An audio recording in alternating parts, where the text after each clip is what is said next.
In this video I'll be checking out a new portable CarPlay display from Eonon, the P5. It features an 8.95 inch display, wireless CarPlay and Android Auto. There are 4 ways to channel audio to your car system. It offers a 1080p backup camera, screen mirroring. Now the big key feature for me is that it also does rotate between horizontal and portrait modes. Okay, so that's a brief summary. Let's check out what comes inside the box. Okay, so here's what you get inside the box. You get a user manual, you get the P5 display itself. There is the 12 volt to USB-C charging cable with USB-A pass-through. There is a 3.5mm aux cable. You have a cable management prying tool. And then there's 2 ways to mount the display. You've got a windscreen mount with a sucker on one end to connect to the windscreen, along with a magnetic arm that basically attaches itself and allows you to mount the bracket onto the display instead. And lastly, we have 4 cable management clips adhesive, and the one that they sent us has a rear backup camera. So we'll come back to that and see if we can install that. Otherwise, I won't be covering this in this particular review.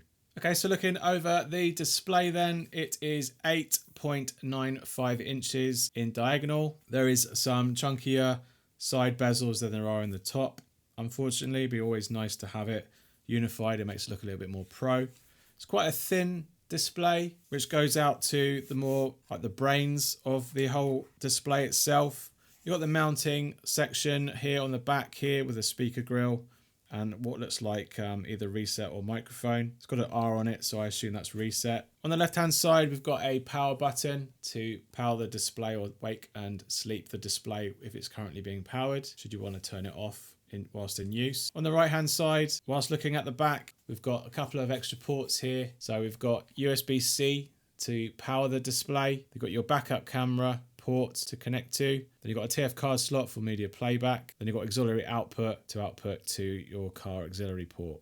It's a nice aesthetic. It looks very, very nice. This back part also works with the magnetic system in that it doesn't align up that well, but it's magnetized nonetheless, and it holds onto this particular back plate here. This little mount has the ability to bend quite well actually, so you could have this basically mounted in a way that curves over your dashboard and have this display kind of floating over the front of it, should you have an area on your center console where this display might not block. So it's a shame they're red. It would be nice, because if you're only going to be sticking on one side, then this one's always going to be on show, and you could take that off, but you're going to get dust and that sticking to that. So these should have really been black and not red. Obviously they are grey, but it's kind of like 3M adhesive, so that's going to get really dusty if you were to peel that off and have that exposed. But it's nice to have a quite unique, different mounting solution. We'll be trying this out in the car. But let's get this connected up right now and have a little bit of a play before we get in the car. Right, we're going to get this connected and see how quickly it takes to boot up. So we're going to connect now.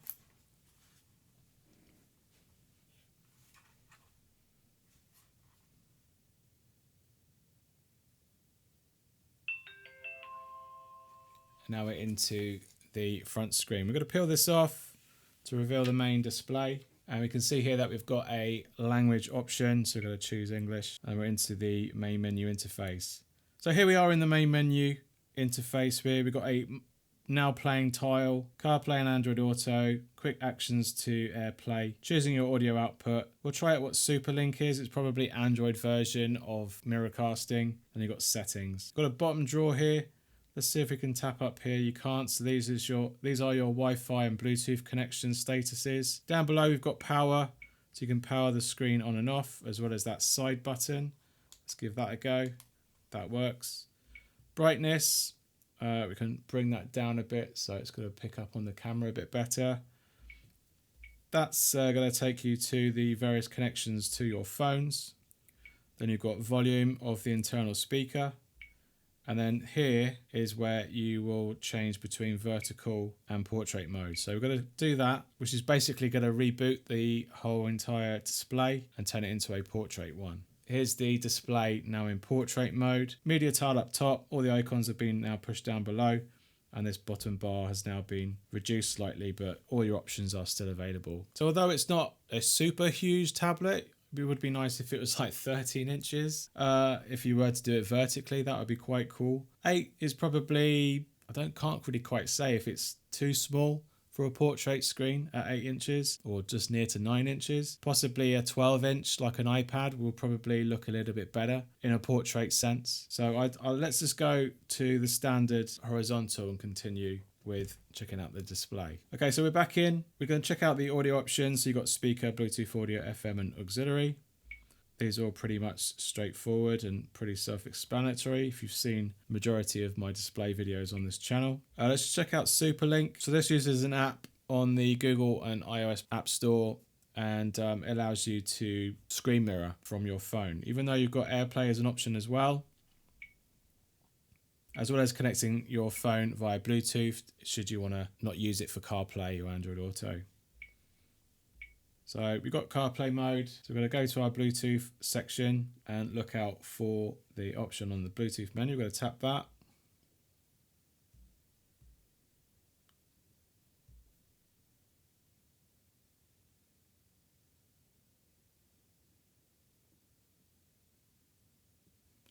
And we're into the CarPlay main menu interface. Roughly about 8 seconds or so. Very nicely presented. Obviously the wireless bandwidth might not be 100%. It's not 60 FPS. There's still a little bit of a lag there.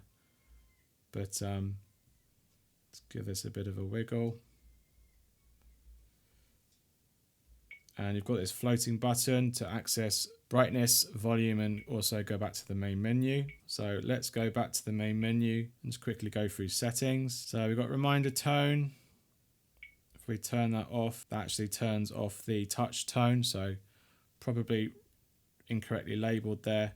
Screensaver, which will turn the display off in 10, 30, and 1 minutes. You can change the wallpaper between dark modes, and probably not that many actually, say 3 or so. You've got auto dimming function, which is going to detect the brightness externally. We can do auto dimming, otherwise night brightness is set to 25 and at a particular time. Driving positions between left and right driving position for CarPlay and Android Auto.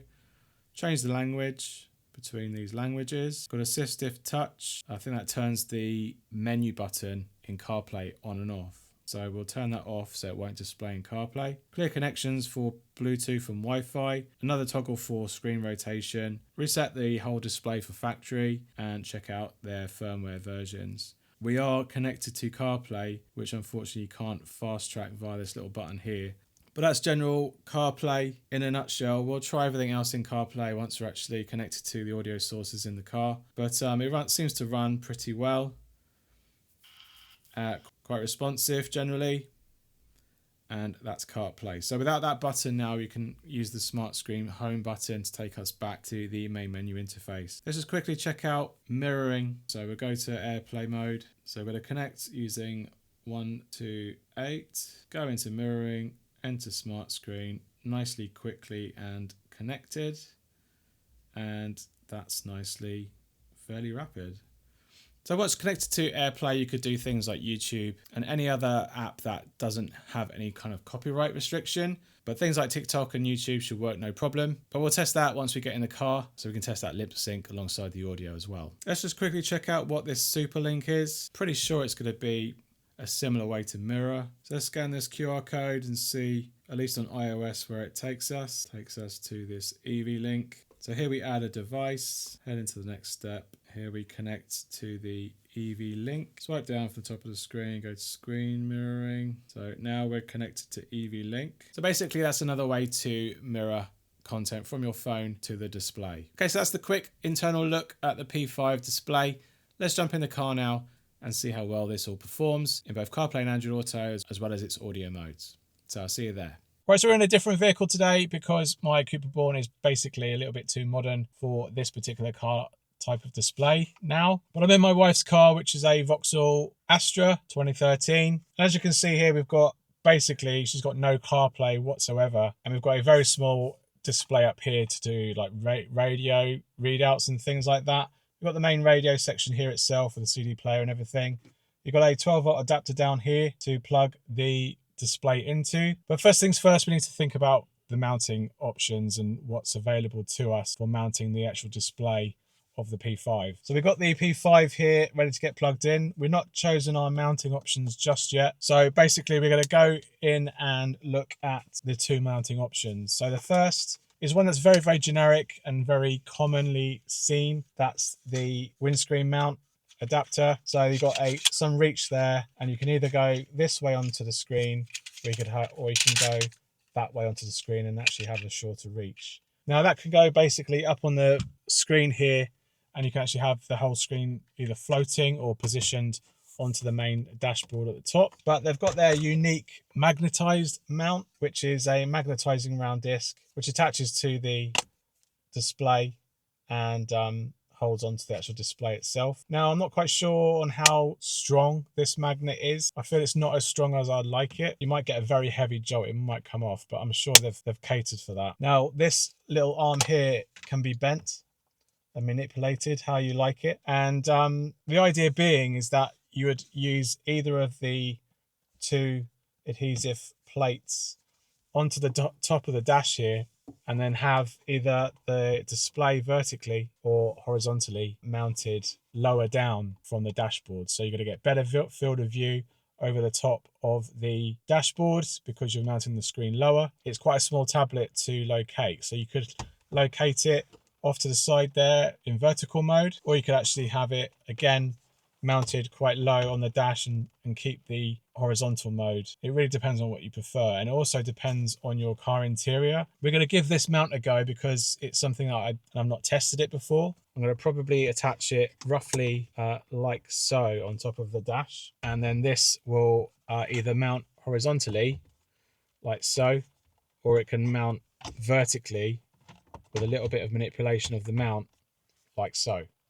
So it's angled, it's not covering up the controls, which is very, very important to consider, that you're not covering up the most important things. Like here you've got the hazards and locking the car, so you can't really have the screen covering that kind of portion of the car. And you can obviously use the other mount. You can mount it on the top of the dash here. So we're going to peel off this adhesive sticker here, and we're going to basically make sure that this section is clean. I cleaned it earlier. And we're going to stick this down, and you probably will need to like have that stuck down without anything resting on it. I would give it a good couple of hours because you want that adhesive to stick properly. And even better if you're mounting that display with the display resting on a surface, so it's not going to put too much pressure on that mounting adhesive panel and it's not going to pull away. And it's quite sturdy and strong, but it does the job. So we've got the mount all attached here. Next, we have to plug in the 12-volt adapter. You can see the USB pass-through port. So if you want to charge a second device, such as a wireless charging mount or something, you can plug it into here and actually charge the wireless charging mount. Now, next up, we need to plug in the USB-C cable into the display. And we're basically going to place the display on like that. Now, you could do a little bit of cable management. I'm going to pass this over the top and back of the display. It's a little bit more discreet. So you could use the adhesive clips if you want to have a nice, neater cable management.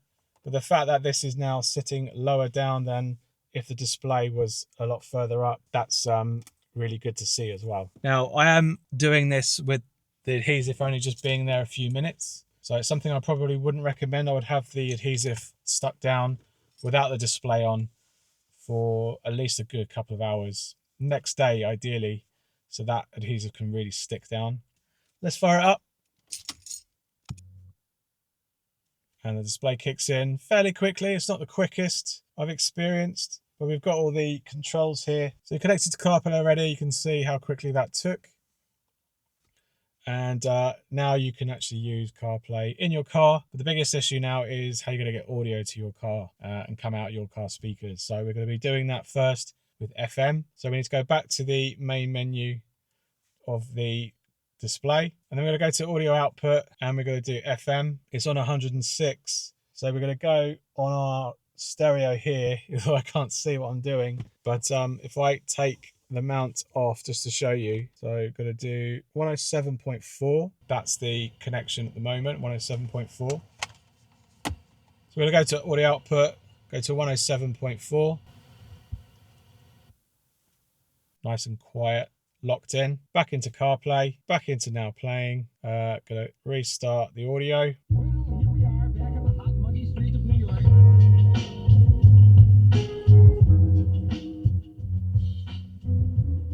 So a little bit high on the bass, so unfortunately you can't manipulate the audio volume.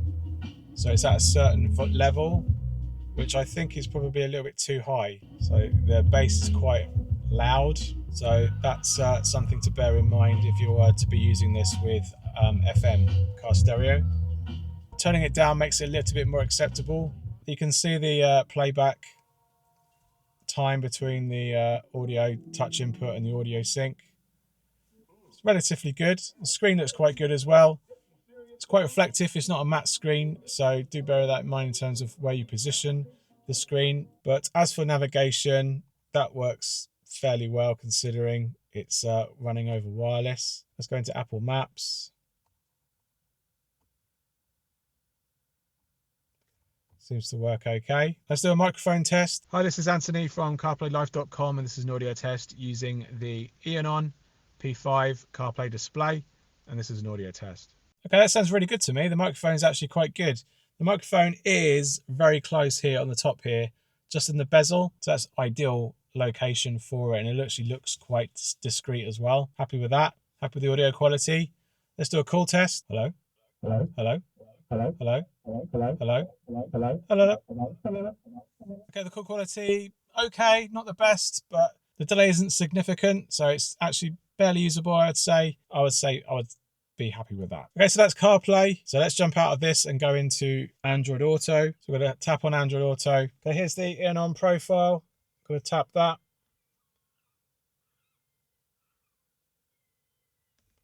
Going to pack. Now we're into Android Auto. Everything looks good, looks sharp. It is a lower DPI, so it's quite thick and chunky, but it suits the display real estate fairly well. Docks at the bottom, as expected, and everything seems to be working okay. Obviously no pinch and zoom support in Android Auto, unfortunately. Check out some audio. We're still connected to FM.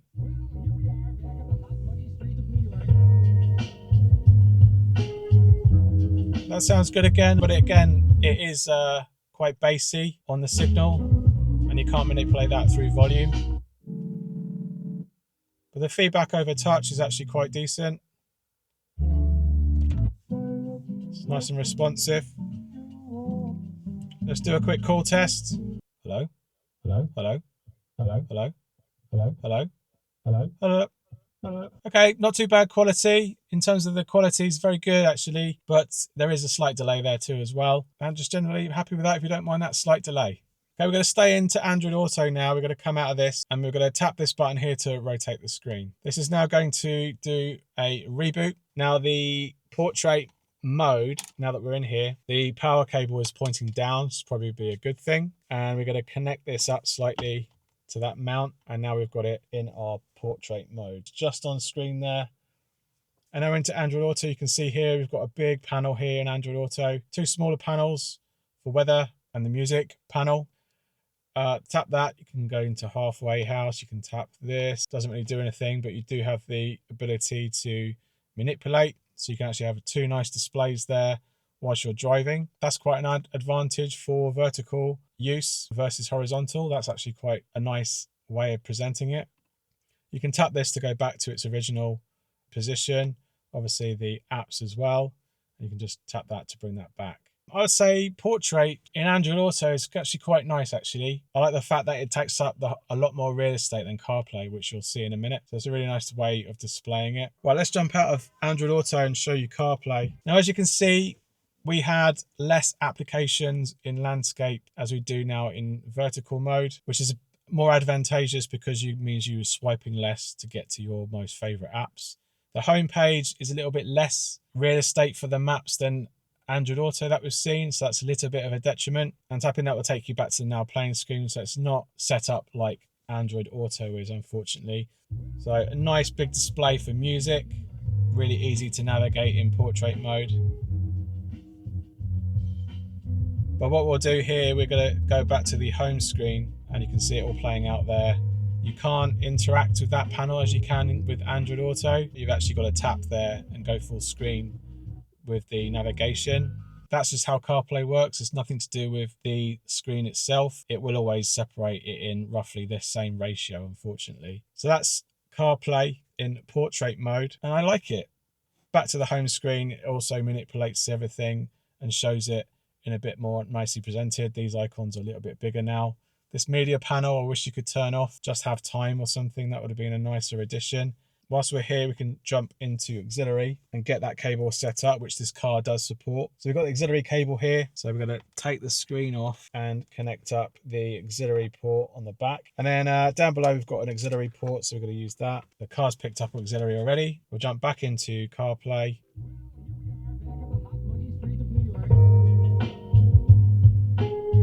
That's much better. None of that bass. So that's probably a lot better than the FM, if that's an option. You do introduce a whole new cable that you've got to go to your auxiliary port, unfortunately. Right, so we've gone over the vertical sense of the display. What we're going to do now is going to go into this section and check out AirPlay mirroring. Now, from here, let's just show you it's actually quite rapid, and the quality is... It's not great, if I'm honest. The display is much bigger than my phone, so you do get a bit of advantage going in portrait. That's going to be a lot less in landscape mode. But whilst you're here, you can then, let's load up YouTube and see if we can play some content. Landscape on a portrait screen is not going to work out, but if you were to rotate that, you'll get much better video. But that's playing out okay.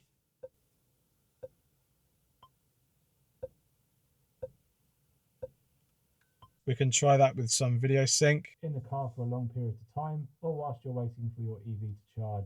In this video, I'll be focusing on AI boxes that connect to a wired CarPlay system. I'm pretty impressed with that. That air mirroring or air playing to this display is actually quite good. The sync with audio to this display is actually very close to being in sync, and I'll be comfortable in watching content off this display over AirPlay, no problem. But again, resolution is going to be better when you're in landscape mode for things like YouTube. We can go into another app, which is obviously geared for portrait viewing only. Obviously, that's TikTok. So someone had a good question in the comments about whether an adapter can continue playing or return to their audio source if you're playing the radio alongside it. And you accept a call. Hi guys, just a quick one. This is the Sun. Well, that's not too bad actually. It actually suits the portrait sense of the screen. Again, you've got some black borders around the outside because the ratio is not the same as a phone, but that's actually watchable if you were to consume some vertical video content on a vertical car display. Okay, lastly is Bluetooth, and we can't actually demo that in this vehicle. It doesn't have Bluetooth car stereo. So what we'll do, we jump over to the Bourne and I'll just demo what the audio sounds like over Bluetooth. Right, so we're back in the Bourne and we're going to try out the Bluetooth audio on the P5 from Eonon. I've got it mounted up down here because I can't really mount it on the dash. It would just conflict with everything else. So I've got it mounted down here, which just shows you that you do have another way you could mount these things. You could have it lower down in your car interior.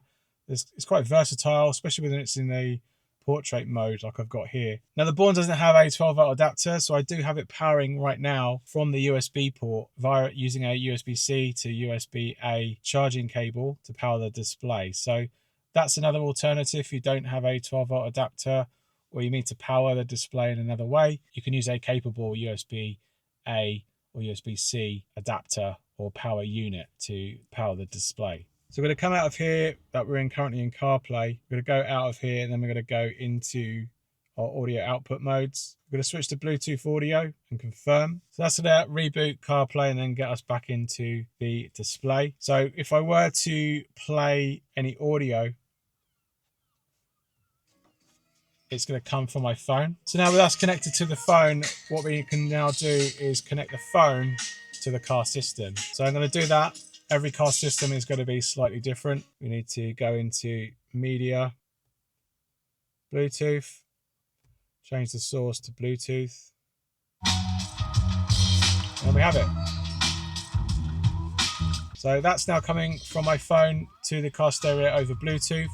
So if you've got a car stereo that has Bluetooth capability, you basically connect your phone to that, and then via the 3 devices, the tablet, the phone, and the car stereo, you're going to be able to connect to the car stereo and actually have the audio from the display coming out of your car speakers. This is going to be the best quality in terms of it's going to be digital, and it's going to play over your car speakers too, so it's going to be crisp, clean, and it does sound good. There's no interference from what I can hear, and the best of all, you've got wheel controls. So by controlling the left and right on my wheels, I can go back and forward between different tracks. I can hold down the call button, which is going to evoke Siri, and I can actually interact with Siri. Sorry, I don't understand. She never does, but that's an option. So Bluetooth's going to be your best option if you've got it. Then auxiliary, then FM, and then the actual speaker itself is going to be the worst. Well, here we are back on the hot, muggy streets of New York. It's not brilliant. It's an internal speaker. It's not going to be the best out of them all, but this is going to be the worst. It's okay for navigation or voice-based stuff, but for anything like music, it's not actually going to be that good. And from here, you can actually manipulate the volume, but sadly, you can't do that in FM. So the Eonon P5 currently retails on sale right now for $99.99. Now that's a good deal for a CarPlay display. That's as capable as this one, as well as the USP of being able to go into vertical mode. If you are looking for a vertical tablet or CarPlay display for your car interior, there aren't that many options out at the moment. It is a new trending display type that we are now seeing over the last month from other brands. And the majority of them are this particular size, 9-inch or so. As for the display size, I would probably personally go for a display size in portrait of roughly around 11 inches. I think anything smaller, you don't really get the advantage of a vertical screen. It looks nice. It's very similar to like a Fire HD tablet in terms of its size. And I wouldn't go any lower than this. But if I were to mount this in my car that didn't have a bigger display, I'll probably go for something a little bit more real estate, especially for navigation. Something around 11 inches would probably be the sweet spot. Anything bigger might be a bit too overwhelming as a vertical display, especially as a portrait display, because this display here is 13 inches. So you can see the difference. And this works because it's actually got a dedicated spot for it. But if you're going to be covering car controls, systems, little mini displays that you still want to use, then a bigger screen is going to basically block all that interaction, and that's going to be quite a bit of a detriment. If you've got the real estate or the space for that kind of screen, then great. And a 9-inch actually might get around that kind of area of a car interior, but personally I think just a little bit bigger, and that would be a much nicer display to interact with, use, and use for navigation in a portrait orientation. As for landscape, then this is still a nice size. Again, it's probably the minimum I would choose. It's a kind of 16:9 ratio rather than a 4:3, which is a lot taller, and it really gets a little bit in the way when you have it dash mounted. Lower down, it's not going to be as much of a problem. Again, a bigger screen will be nice if your interior can support that, but again, 9 inches is probably just about right for a car interior and to locate it suitably in a car's interior without blocking any buttons and ports and things like that. But it's a nice display. You can see mirroring works quite well. Again, it would benefit from a bigger screen if you were to mirror onto a bigger screen like that. And vertical and horizontal has its pros and cons between the types of content that you might actually interact with. YouTube, for example, it's going to be best viewed on a landscape screen rather than portrait. It will squash that screen down. But we've seen the sync is actually quite decent. And it's intuitive. And it's reactive. It does work really, really well. And viewing angles isn't too bad either. And for its price right now, which is roughly around $70 cheaper, if you are interested in a portrait screen, then definitely check this display out. But do consider where you might be placing this display in your car interior before thinking about going for a vertical screen in your car interior. All right, I hope you found this video helpful. If it has, give us a thumbs up and let me know in the comments down below if you have any questions about the P5 from Eonon, and I'll do my best to answer them. You can support my channel with a super thanks on YouTube or buy me a coffee. Links are down below, and I'll really appreciate it. Thanks again for watching, and I'll see you on the next one. Cheers. Bye.